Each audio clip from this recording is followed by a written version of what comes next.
आपने विपक्ष की बात की, वो तो कल राम का अस्तित्व नहीं मान रहे थे और अयोध्या में थे, ये नहीं मान रहे थे।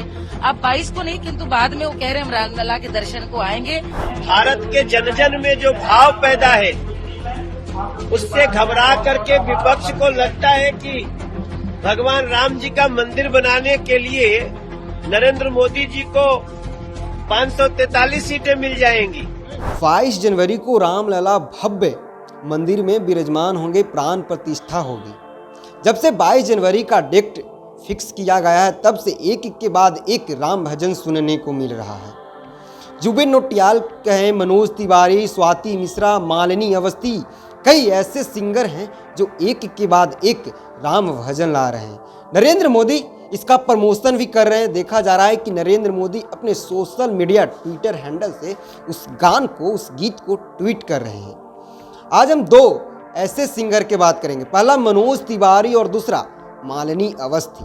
मालिनी अवस्थी लोक गायिका है और मनोज तिवारी जाने माने भोजपुरी सिंगर हैं। इन दिनों राम का गुणगान में दोनों अयोध्या में अपना डेरा डाले हुए क्या कुछ बोल रहे हैं राम के बारे में, पहले उनकी बातों को सुनिए। ये राम जी के भव्य मंदिर बनने के इस समय को राम युग की शुरुआत भारत की जनता और विश्व के शांति प्रिय लोग मान रहे हैं। दुनिया भर के सनातनी ऐसा मान रहे हैं कि भारत से पूरे दुनिया में विश्व बंधुत्व का, भाईचारा का संदेश जा रहा है।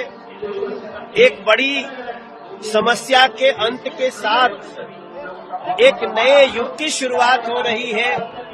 हमें तो भारत के जन जन में जो भाव पैदा है, उससे घबरा करके विपक्ष को लगता है कि भगवान राम जी का मंदिर बनाने के लिए नरेंद्र मोदी जी को 543 सीटें मिल जाएंगी।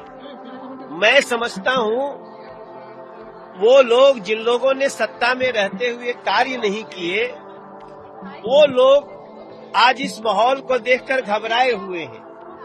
हमारा मानना है कि हम राम के थे, राम के हैं और राम के रहेंगे। इसका अर्थ है हम सत्य और मर्यादा के थे, सत्य और मर्यादा के हैं और सत्य और मर्यादा के रहेंगे।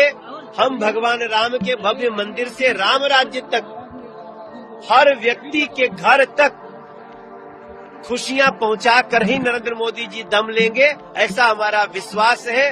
बाकी जो लोग परेशान हैं, जो राम मंदिर के लिए अपशब्द बोल रहे हैं, राम जी के भक्तों के लिए अपशब्द बोल रहे हैं, वो उनकी आसुरी प्रवृत्ति है और समय आने पे राम जी उनके साथ न्याय करेंगे।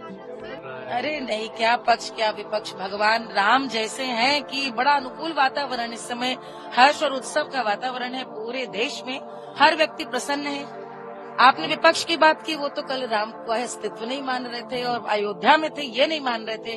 अब 22 को नहीं, किंतु बाद में वो कह रहे हैं हम रामलला के दर्शन को आएंगे, हमको वहाँ पे दर्शन के लिए निमंत्रण की आवश्यकता नहीं, हमारे राम है।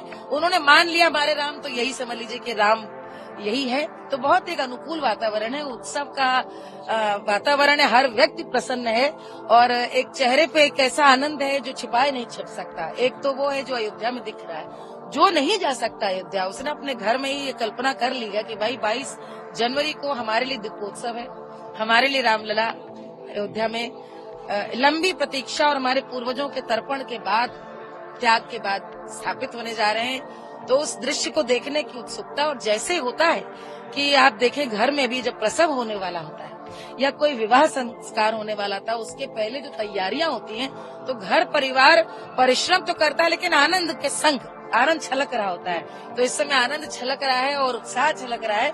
लग रहा है कि ये एकदम जैसे अब लंबी प्रतीक्षा के बाद वो दिन आ गया। तो 22 जनवरी को हम सब साक्षी बनेंगे। बहुत तो आपने सुन लिया, मनोज तिवारी ने इतना तक कह दिया कि जो राम भक्त हैं, आगामी चुनाव में 543 में से 543 सीट नरेंद्र मोदी के खाते में देने की काम करेगी। राम युग का शुरुआत हो गया है।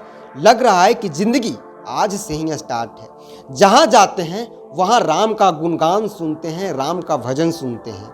उन्होंने कहा कि जो हमारे विपक्ष का पार्टी है, जो सत्ता में रहकर इस कारनामा को नहीं किया है, वो भी पछता रहा होगा कि शायद हम कहीं चूक न कर गए। आपको बता दें कि 22 तारीख के रामलला का प्राण प्रतिष्ठा है। इस प्राण प्रतिष्ठा में विदेशी मेहमान भी होंगे। अगर देश की बात की जाए तो पूरे प्रदेश के मुख्यमंत्री का न्योता गया है।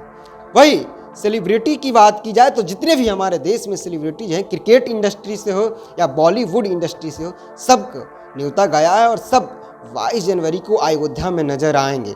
राम युग का शुरुआत हो गया है, ऐसा मनोज तिवारी और मालिनी अवस्थी कह रहे हैं। मनोज तिवारी तो आगे बट मीडिया से बात करते हुए इतना तक कह दिया कि आगामी लोकसभा चुनाव में 543 सीटों में से 543 बीजेपी की ही रहेगी। बहरहाल इसी तरह के अपडेट्स के लिए जुड़े रहिए चौकस भारत न्यूज़ के साथ। धन्यवाद।